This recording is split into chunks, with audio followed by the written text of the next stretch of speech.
Hi, Laura. Could you spare a few minutes to talk about the work placement you did last summer? I'm thinking of doing one myself. Hi, Tim. Sure. Didn't you do yours at an environmental services company? That's right.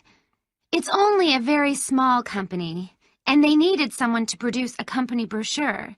And I wanted to get some business experience because I'm interested in a career in occupational psychology in a business environment. It was good because I had overall responsibility for the project. What kind of skills do you think you developed on the placement? I mean, apart from the ones you already had. Did you have to do all the artwork for the brochure, the layout and everything? We hired the services of a professional photographer for that. I did have to use my IT skills to a certain extent because I cut and pasted text from marketing leaflets. But that didn't involve anything I hadn't done before. Do you think you got any better at managing your time and prioritizing things? You always used to say you had trouble with that. Oh, definitely. There was so much pressure to meet the project deadline.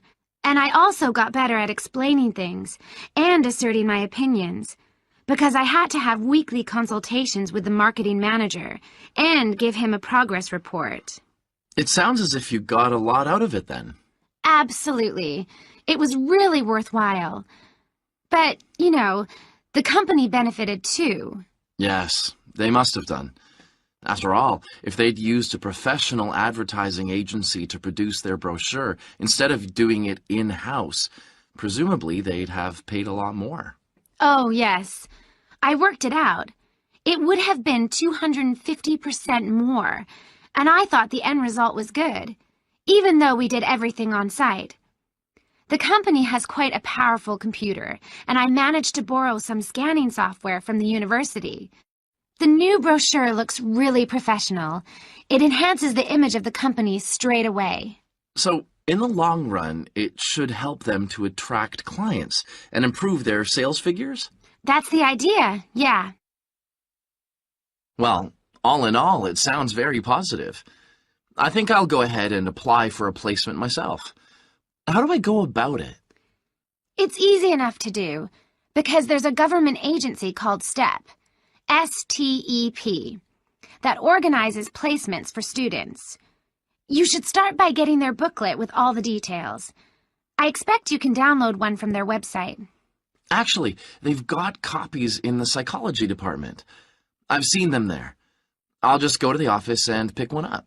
Right. And then, if I were you, after I'd looked at it, I'd go over all the options with someone. I suppose I should ask my tutor's advice. He knows more about me than anyone. One of the career officers would be better. They've got more knowledge about the jobs market than your personal tutor would have. Okay. And then, when you know what you want, you can register with STEP. You'll find their address in the booklet. And once you've registered, they assign you to a mentor who looks after your application. And then I suppose you just sit back and wait till you hear something? They told me at the careers office that it's best to be proactive and get updates yourself by checking the website for new placement alerts. Your mentor is supposed to keep you informed, but you can't rely on that. I don't suppose it's a good idea to get in touch with companies directly, is it? Not really. But it is the company who notifies you if they want you to go for an interview. You get a letter of invitation or an email from personnel department. And do I reply directly to them? Yes, you do. STEP only gets involved again once you've been made a job offer. Right.